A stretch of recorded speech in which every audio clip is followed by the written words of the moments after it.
So thank you so much for joining us today. My name's Jane Yeomans and I head up an organisation called Transformation Cornwall, and we strengthen faith-based social action in Cornwall, and I'm delivering the training today along with Emma Greenwood of the Trussell Trust, who I'm sure that many of you know.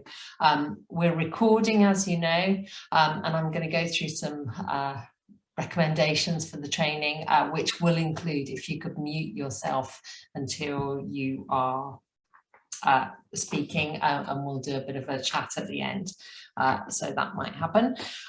So firstly, we've been really looking forward to developing this training, and we know that many of you and your organisations support us regularly, and a number of you took part in our focus group for Cornwall Council welfare systems last October. So now more than ever, with increasing energy bills, rising food costs, and the taking away of the uplift to universal credit, it's vital that people with money worries are linked into support at the earliest opportunity. So the Cornwall Worrying About Money leaflet is a simple resource for people facing financial crises and those supporting them, to quickly see available advice and support options and which agencies are best placed to help. I have a leaflet here, and hopefully a number of you have already got those leaflets, and hopefully a number of you are already using those leaflets. We've had about 2,000 distributed and in use in Cornwall. Now, today's training is based on resources developed by the Highland Money Counts Partnership with the Trussell Trust, IFAN, NHS Highland, and a number of other organisations. And it's part of training that IFAN is recommending to regional areas with a Worrying About Money leaflet. Thank you, Emma. So if we can go to the second slide, Emma, and we'll just run through the guidelines. So we are recording, so your camera's on or off, whatever works best for you. Microphones on mute, please, and use the chat to interact if you can, and whoever's not speaking between Emma and I, the other one will keep an eye on that.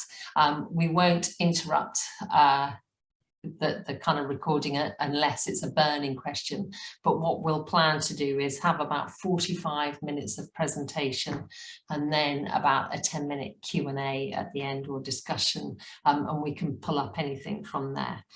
Another thing is we are distributing all the presentation slides to you, so they will have all of the live web links, so don't worry too much about kind of writing down things as we go along.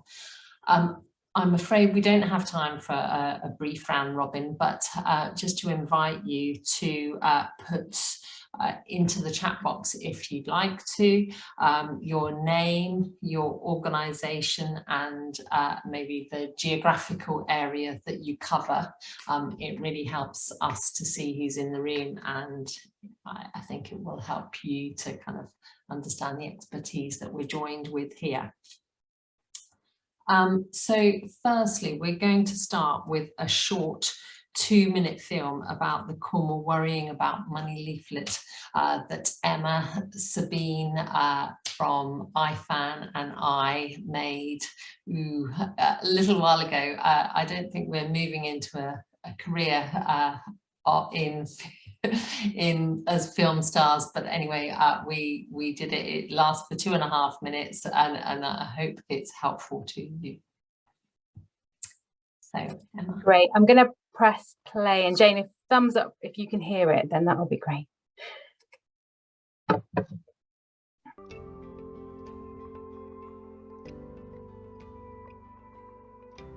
Hello, I'm Emma Greenwood, and I work for the Trussell Trust and support food banks across the southwest, including 10 in Cornwall.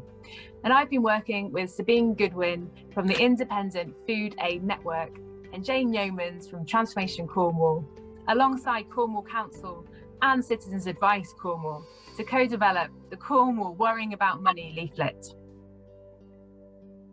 Like IFAN, the Independent Food Aid Network, the Trussell Trust are also working towards a future where charitable food aid isn't needed and where everybody has enough money to pay for the essentials in life and no one has to turn to a charity for support. We know that emergency food aid is a sticking plaster and not a solution to the poverty driving someone to need help. That's why both IFAN and the Trussell Trust, as food aid providers, promote a cash-first approach to food poverty. A cash-first approach to food poverty or food insecurity means that whenever someone is facing money worries or financial crisis, that they will be helped to access advice and support to maximise their income. Cash first is a common sense approach, responding with compassion, upholding justice, and believing in the dignity of all people as made in God's image. In terms of the step-by-step process, step 1 lists the problems that someone might be facing if they're worried about money or dealing with a financial crisis. And step 2 lists the options that will help. And step 3 lists the local organisations that will be able to directly support someone with those options. A further section details further support that is available locally. The step-by-step process and information provided in the leaflet should help someone to access the support and advice they need to maximise their income.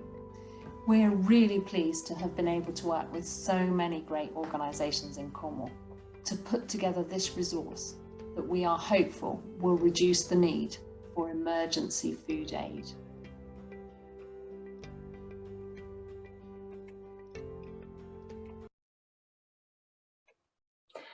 Brilliant. Brilliant. It's a little bit of a cringe fest, but that's fine. We can move on. I mean, I think it's a really good outline of what this leaflet's about and what this training is for. So we've just come up with 2 really simple learning outcomes for the session today. That hopefully by the end of this hour, you will understand what a cash-first approach to food insecurity means, and you'll be able to use the Cornwall Worrying About Money leaflet well and with confidence. And I think Jane mentioned I work for the Trussell Trust. I support food banks across the southwest. In fact, I said that in the video. I don't need to repeat myself, but it's a real pleasure to have an opportunity to connect with a wide range, either volunteers or frontline organisations, and go through this training with you. And just as a starting point, we thought it'd be really helpful just to throw out these 3 questions and just get a bit of starting point and feedback really as to where we're starting as a group of people at the beginning of this session. And there's something we use called Mentimeter. You may have used it before. And what we're going to ask you to do is, Jane, if she's on it, she's put the link in the chat. You can either click on the link in the chat and it'll bring up this Mentimeter in a separate window on your computer, or if you've got a phone, perhaps you could go to menti.com and type in the code on the screen there. And it gives you an opportunity to reflect on those 3 questions and rate how you agree or disagree with each of those on a scale of 1 to 5. So I understand what a cash-first approach to food insecurity is. I know what money advice and support options are available in Cornwall, and I feel confident to ask people about wider money worries. Oh, and they're coming in, great. So I'm not going to show it. It's more just for us just to get a feel for where you're at, but I can see that those responses are coming in. And as I say, it just enables us to have a bit of a starting point to see where you're at as we begin the session this morning. So I'll give you a minute or so to go through those and add your ratings. Equally, if this is a bit of a leap for you tech wise, it really doesn't matter. You could perhaps just have a look at those questions and think in your own mind where you might fall on that rating between 1 to 5. Okay, I can see that there's a few more people responding as we go through, so that's really good.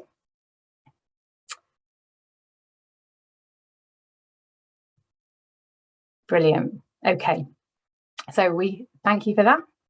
I'm going to carry on, and we can start off by looking at what that cash first approach to food insecurity actually means. We said it in the video at the start, we know that emergency food aid is a sticking plaster and not a solution to the poverty that might drive someone to needing support from a food bank. And this is an infographic that was produced by IFAN, and it shows the different potential responses to food insecurity. And as we attempt to reverse the trend towards increasing numbers of people coming to food banks and getting emergency food aid, we're looking at focusing our efforts on strengthening perhaps some of the other responses to food insecurity. And this infographic is, I think, perhaps a very clear way of helping us think about the different things that could do with being strengthened. So I'll just talk you through it very briefly. At number 1, you've got adequate benefit payments and fair wages. This would be like the ideal situation. This would mean everyone has adequate income to choose and afford their own food. And thus it would eliminate any need for emergency food aid. At number 2, we've got statutory cash grants. And these are grants that are available through the local authority. So obviously in this instance, Cornwall Council. It's an essential element of a functioning social security system. And it's great that towards the second part of this presentation, you'll be able to hear about some of the support that is available through Cornwall Council. At number 3, you've got charitable cash grants. And again, you may already be aware of where these exist locally. And Jane's going to be talking you through some of the options in Cornwall a bit later on. At number 4, you'll see shopping vouchers, which could be considered a step up from a food parcel in terms of empowering people through choice. And at number 5, we've got the emergency food parcel, which, however dignified the service is that is offered alongside it, we know it can't address the root of the problem of poverty. So looking at as a whole, there's a big picture here as well. There's no question that our social security system needs changing so that benefit payments match the cost of living and that people don't have to wait weeks for universal credit payments. And we need to ensure that there's an adequate safety net in place for all. We need to see easily accessible crisis grant payments at a local level and the real living wage paid across the board. And so again, we're talking about ways to ensure that everyone has adequate income to choose and afford their own food. And some of these big pictures things can feel quite a big mountain to climb, but there's much that can be done at a local level to reverse the normalisation of charitable food aid. And actually these leaflets are a really vital tool in perhaps reducing the need for emergency food through promoting income-based solutions. So the key is that essentially at the end of this training, and once you have the leaflets and you're able to use them, we're confident that when someone is facing money worries or financial crisis, that you're going to be able to help them access or signpost them towards the experts that will able to help them access existing financial entitlements and maximise their income. And all the kind of wider wraparound support that is available through the amazing organisations in Cornwall. So that offer is promoted perhaps first before being signposted or referred to a food bank. So in pulling this training together, we've picked up 2 quotes around poverty, or 2 definitions that we've chosen to focus on. So the first one is from the Joseph Rowntree Foundation, that poverty is when a person's resources are well below their minimum needs, including the need to take part in society. And we like the fact that it highlights that money is needed to take part in society and doesn't just reference money as being something we need to pay for services and bills. And if we think more widely about what we use our income for, the basic things like food and heat and shelter, and also what might be considered luxuries. Sometimes a mobile phone is considered a luxury, but actually having access to the internet or being able to connect and communicate and socialise with your friends and support networks is also a really essential part of being able to participate in community and society. And the second one here, we've chosen a quote from Nelson Mandela, that poverty is not an accident. Like slavery and apartheid, it is man-made and can be removed by the action of human beings. And again, it's really important for us to highlight the fact that things can change and we can all take action, both individually and as a society, to help reduce poverty and the impact that it has on people. So that perhaps is the starting point of the training today and some of the work that we do. The other thing we wanted to flag is that sometimes poverty is compartmentalised into different types of poverty. Obviously, working for the Food Bank network, I find myself talking about food poverty quite a lot of the time. There's other examples there of child poverty, fuel poverty. There's been a highlight recently on bed poverty. But we also want to make sure the conversation is about what is causing those individual types of poverty. Sometimes if you compartmentalise it, the solution then appears to be, well, we need to give foods to people, or we need to give the means to buy fuel to people, which obviously we do, but we also need to think about how can we provide or enable people to have enough income that they're able to get those things for themselves. The other thing we do at the Trussell Trust is report on the drivers of people needing to turn to a food bank. In the most recent research project called The State of Hunger that we published in 2021, we were able to demonstrate that actually almost all people referred to our food banks were destitute, meaning that they were unable to afford the basics. And we found that in certain groups, these problems were more acute. And through our research, we find that the risk of being food insecure is higher amongst younger people or single parents, amongst social renters, people from an ethnic minority, and people in poor health and with a disability are disproportionately represented in the number of people coming to us for support. One of the kind of staggering figures that came up from the research was that during the pandemic, there was a 49% increase in the number of children being supported by the Trussell Trust network.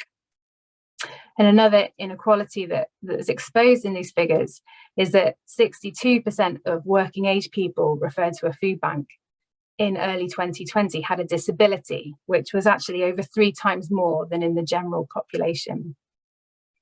So we highlight, like I say, some of the inequalities that we see in society here, but also in the context of this leaflet, we want to highlight the fact that, as we all know, anyone can experience crisis or an unexpected event that can lead to money worries.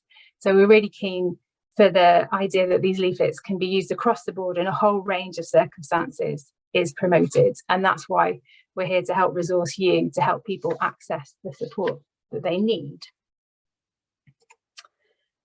So moving on, or moving back to the leaflet, as Jane mentioned, hopefully you will have had sight of these leaflets or already be using them in your different contexts. There's different ways to order those that are kind of links there, and there's also an online version that is kind of hot off the press. That is another way for people to access the advice. And Jane and I were going to take you step by step through the leaflet, and I'm going to hand over to Jane now. Great, thank you, Emma. So step 1, what's the problem? We've just looked at it on the slide, but the step 1, what's the problem, has 4 options. So number 1 is I suddenly have no money. I'm waiting on a benefit payment or decision. My money doesn't stretch far enough, or I have debt. So under each of those headings, those option headings is a number, and you'll see on the next slide what this refers to. So let's use the first, Emma. Oh, sorry. So let's use the first problem as our example. So the first problem is I suddenly have no money, and the numbered options for that problem are 1, 2, 5, and 6. Okay, Emma. I got a bit too trigger happy. Yeah, so this is the kind of key to this, and we've tried to make it really simple, that it is a step-by-step process through the different options. So as Jane has pointed out, you're referred to either 1, 2, 3, 4, 5 or 6 in terms of what are some of the options. And actually these have been really helpful for me when I've thought about how you might just sit with someone. The first 3, what are some of the options? Number 1, your council support schemes, and we're going to be talking about that in a bit more detail later on. 2, anything around maximising your income, so a benefit check, finding cheaper deals on things like gas and electricity, or making sure that you're not missing out on things like charitable grants or free school meals, or perhaps healthy start vouchers is another thing at the moment that might maximise someone's income. Number 3 is the area around debt advice. So is this person experiencing debt? Do they need advice or support? Numbers 4, 5 and 6 are talking perhaps more about issues around claiming benefits. Benefits advances are available if you're making a claim for a benefit, making a new claim for a benefit, and are in financial hardship while you wait for your first payment. So you may be able to get an advance to afford things like rent or food, but we always highlight how important it is for someone to get advice before taking out that advance, because it is a loan, and obviously in terms of being a loan, future benefit payments will be impacted by having to pay that advance back. Hardship payments may be an option if someone's been sanctioned, and someone will be able to request a hardship payment through the job centre. And again, you need that expert advice because there's differences in the hardship payments. Hardship payments of universal credit need to be paid back. So again, they're a loan. But hardship payments of job seekers allowance or employment support allowance do not. So they're not a loan. The other thing relating to benefits is that someone may want to challenge a decision if their benefit has been stopped or they found themselves sanctioned. So again, these are some of the things that these expert advice agencies will be able to support people with. So it then means that you can then go to your support agency to see which support agency is best to contact. So that's step 3. Okay, thanks, Emma. So step 3 shows where you can get help. And if we can just kind of look under the coloured blue title here, you'll see that in Cornwall we've listed 3 main sources of support, and it's great to see that we've got representatives of all 3 organisations at today's training. So the 3 options are Citizens Advice Cornwall, Cornwall Council and Christians Against Poverty. Now each entry has a phone number as well as a website.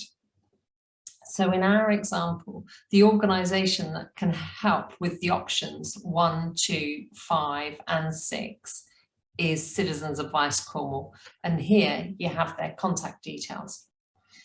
So I would highlight that if you're in a position to help people make a call or access a website, this might mean that they're more likely to seek help there and then. And especially this might be true for many of the people that you support in crises that might well be scared, lacking confidence, not wanting to seek help or feeling alone and unable to make a decision.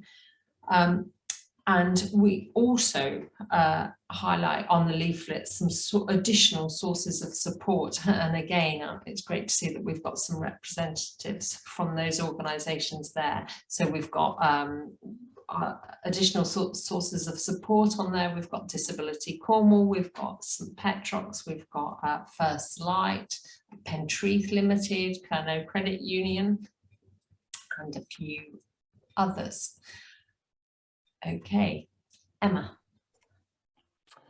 So we're actually quite aware that given the wealth of expertise and experience in the room, that actually being able to frame a conversation around money worries may just come very easily to you. So we're not going to go through these in too much detail, but I will just bring up some of the potential ways that you might open up a conversation about money worries. And open up a conversation that can help someone in terms of giving them the leaflet or giving them that information. And especially, as Jane said at the start of this presentation, we know that at the moment, with the rising costs of energy and food and people generally feeling the strain, it's perhaps gives an opportunity to say that there are a lot of people struggling with money at the moment. And would you like this leaflet that outlines some of the support available in Cornwall. So as I say, I'm not going to read them all. I'm sure that within the room there's a lot of expertise and be able to frame that conversation, but we're just really highlighting the fact that this leaflet can just be something very tangible that can start one of those conversations. So I'm going to hand back over to Jane, who's going to go through in a lot more depth what is available in Cornwall. Okay, thanks, Emma. So yes, I'm going to look at what's available in Cornwall, and I'm going to look firstly at Cornwall Council Household Support Fund, and also then I'm going to look at some of the charities and organisations that we have to support people. So firstly, from Cornwall Council, here's a brief overview of the Household Support Fund and a list of 4 of their local welfare assistance schemes. So the Household Support Fund, Cornwall Council has secured £4.5 million from the government's Household Support Fund to help vulnerable residents and their families pay for essentials over the winter.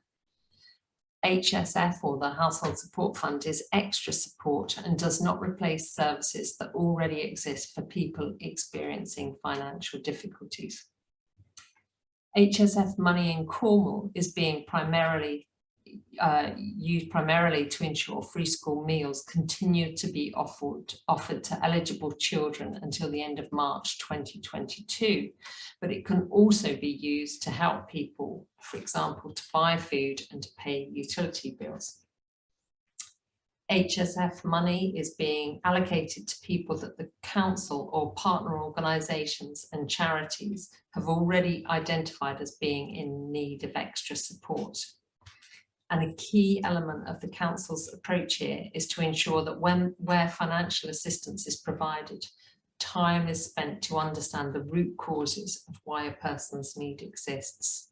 So when persistent financial hardship, there's a range of additional support with referrals to things like employment and training programs, debt advice, or housing support. I'll look at some of those services in the next few slides, but firstly we'll look at the Cornwall Council local welfare assistance schemes. Emma, if you here you go. Great. So I've put outline details and links to Cornwall Council local welfare assistance schemes on this slide. And I did just say on the previous slide that I put up 4 of the local welfare assistance schemes. So it's really important to know that the Cornwall Council Crises Award and the Cornwall Council Care Award are 2 separate schemes. So the Crises Awards are for those in emergency or disaster situations to help them and their families with immediate needs. The Cornwall Council Care Awards are for vulnerable people to live as independently as possible in their community. The web link for the awards are on the slides, and if you go there, you'll get a full list of criteria of who can apply and what the awards from the scheme might cover. For both of the schemes, you must have had less than £1,500 from the scheme in the last 12 months. Cornwall Council also offer council tax support, which can help people who are on low income or claiming certain benefits to pay some of their council tax bill. Entitlement to council tax support is based on income, capital and savings each household has, and you can claim council tax support if you own your own home or rent. You can also claim if you're working or if you're unemployed. Cornwall Council say that the quickest and easiest way to check if people can claim council tax support is to use the council's confidential online benefit calculator that is available on that link. The 4th scheme that I've listed there is Cornwall Council discretionary housing payments, and they are for people who are receiving universal credit or the housing cost element, or housing benefit payments that are less than their rent payments and they need help to cover the shortfall. Discretionary housing payments can't be used to cover rent arrears or services that aren't eligible for housing benefits, but awards are normally made for a number of weeks. What's very important on that slide there, and you'll see it framed in pink, is that Cornwall Council do also have a telephone number for their benefits advice line. So the telephone number it's the regular Cornwall Council phone line number, but it's option 2, and they say that they'll then give you an appointment for an advisor to call you back to help you complete the claim. There is also an email for contacting them, and again that's pretty obvious under those 3 links. Okay, let's move on to support available. So firstly, I'm going to look at Citizens Advice Cornwall, and they've got a huge range of services which can help people to find a way forward, from debt advice to help with savings on energy bills, and from learning budgeting skills and claiming benefits that people might be entitled to. All of Citizens Advice Cornwall services are free, independent and confidential. They also take a holistic approach to advice and support to help with the immediate problem, to provide advice and support on dealing with related problems, and to manage ongoing costs. So on the next slide, Emma. Thanks. I've put some of the areas that Citizens Advice cover. So here are a few of their specialist advice services, but there are more than this on their website as well, all called the Advice Line, and I've put their number there from 10 to 4, Monday to Friday.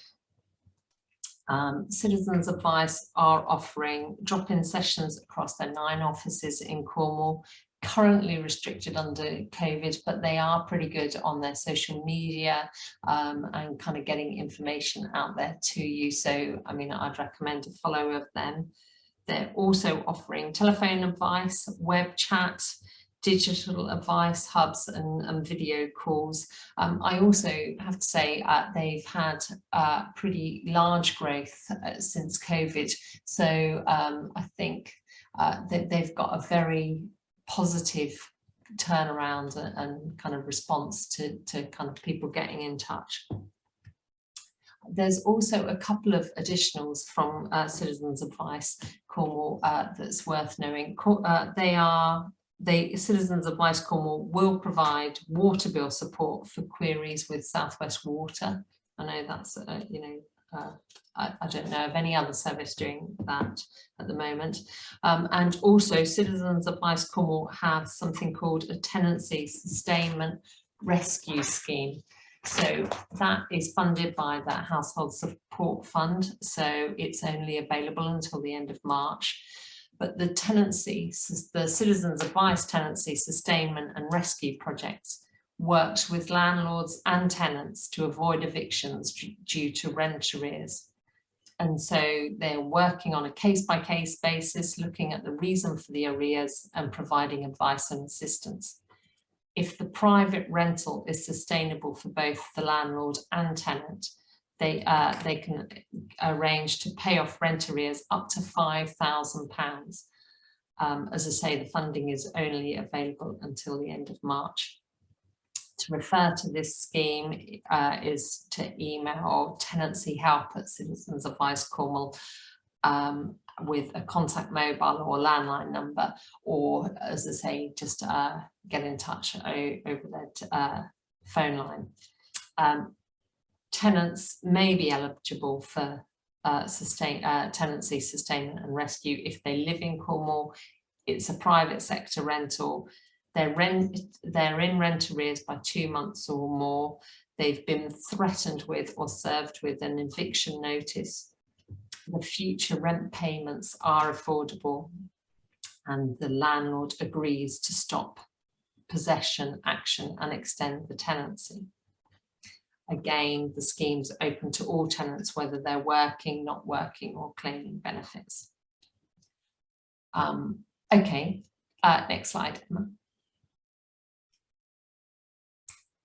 Great, Community Energy Plus, which I'm sure is known to many of you. So for help with heating or other home energy costs, people can contact Community Energy Plus, and I've put their contact details on this slide. So Community Energy Plus are providing prepay energy meter vouchers for vulnerable clients. They're expecting the majority of their clients to come as referrals from partner agencies and their existing clients. It's a condition of their funding that they cannot promote this directly to mainstream press and social media channels, but they would of course be grateful if you would share this information through your networks. If you've clients who need their help, signpost to the free phone advice line, or you can download their Frontline worker referral form from their website. Now, because of the conditionality of promotion, I would always suggest going directly to a Community Energy Plus social media and reposting or retweeting.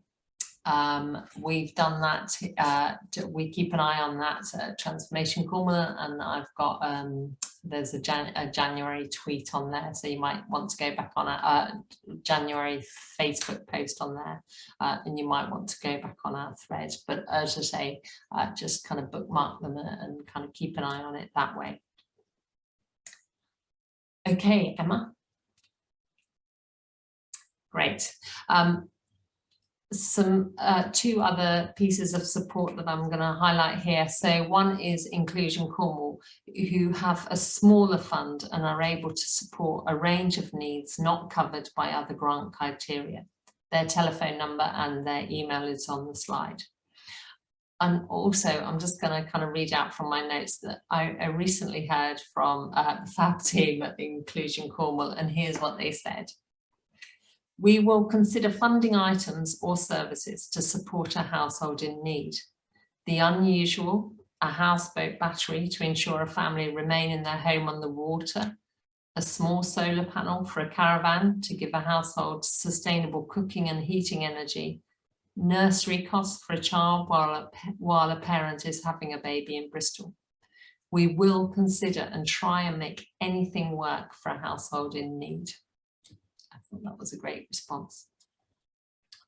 Or if you're not sure how best to support someone, please contact the Volunteer Cornwall Community Maker team to discuss your situation. Phone and email on the slide.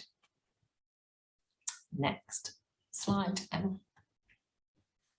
Okay, another source of support is Cornwall Community Foundation, or CCF, and their Surviving Winter Fund. It's on that slide. It's sometimes called, it's either called Surviving Winter Fund or Surviving Winter Fuel Funds. They're one and the same. Sometimes it just gets called differently.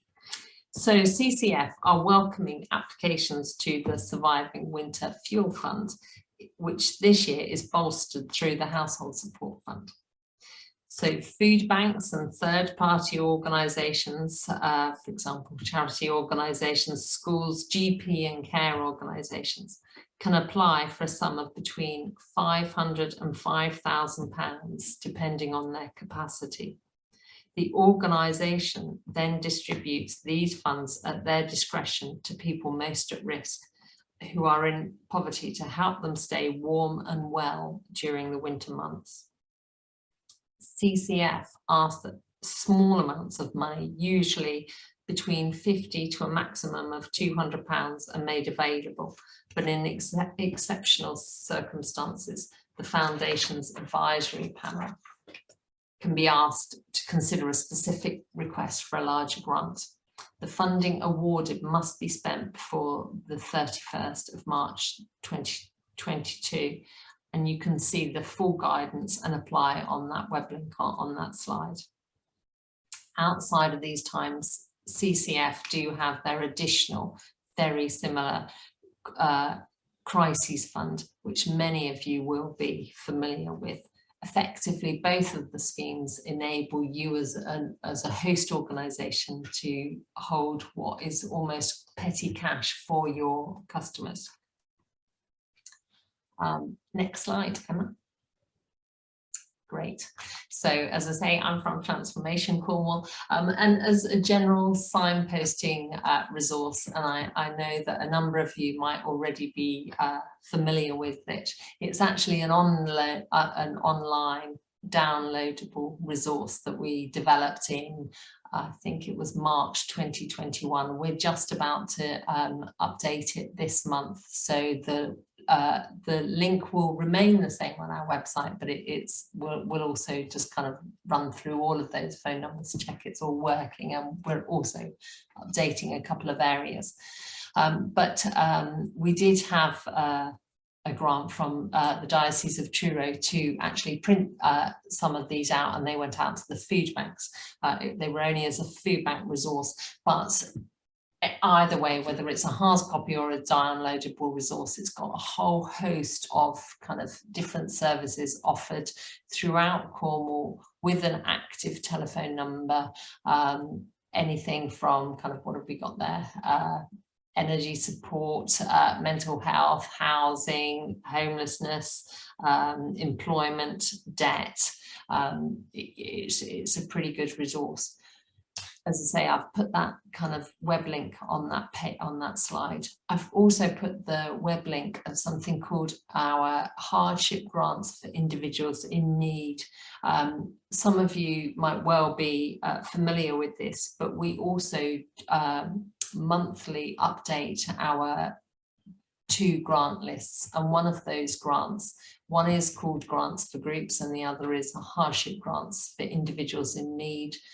Just to kind of to amplify with you, but the hardship grants list has over 90 grants for individuals. Some are available for individuals to apply to, some need to be applied for by a referring agency, but there's kind of charitable grants listed in there that can kind of help with I don't know, training, school uniforms, white goods, a whole host of things, as well as grants for individuals that have worked or currently work in certain professions, such as I don't know, construction, care, farming, fishing, all kinds of things. It's well worth a look, and as I say, that link is on that slide as well. Okay, that's it from me. That's Emma, and let me put that link into the chat. Okay, thanks, Emma. Thanks, Jane. Yes, so an awful lot of information to digest. That's been a really helpful overview, Jane. And just to reiterate that you'll get all of that information in the slide deck afterwards to go back through. But a really good overview of what financial support is available to people in Cornwall. So just taking another chance to pause and reflect. We're going to go back to those original questions, and if you're able to click back onto the link or go to menti.com and input the code again, and hopefully the slide will be refreshed for you and you can go back and look at those 3 questions again and see whether anything's changed. And I'm not again going to make this public, it's more just for Jane and I to understand how you've received the training and what you've got from it. So have a think about, do you have a more understanding of what a cash first approach to food insecurity is? Do you know in a bit more detail what money, advice and support options are available in Cornwall? And do you feel more confident to ask people about wider money worries and guide them to support? And I'm seeing a few responses come in, so I'll give you a little bit longer if you're able to do that. And the other thing that I always think is really helpful to reflect on whenever you've heard anything like this is think, what's the one thing that you might now go and do as a result of hearing this, or what's the one thing that you're going to think about that you might be taking away from this training. So thank you. I can still see a few responses coming in. That's really helpful for us. And the other thing that you might want to do, I'm going to stop recording now, and we've got the opportunity to have some time for any questions. So there's two options. I think we'll be able to just come back to the main room and have some time together, or if you have a question, then you can pop it in the chat and we'll be able to answer it. Okay, I'm going to move on from that Mentimeter slide and just see whether, oh yeah, final slide, thank you. Thank you very much for your time, and you've got our contact details there should you wish to follow up on anything that you've heard today, or you suddenly think of a question.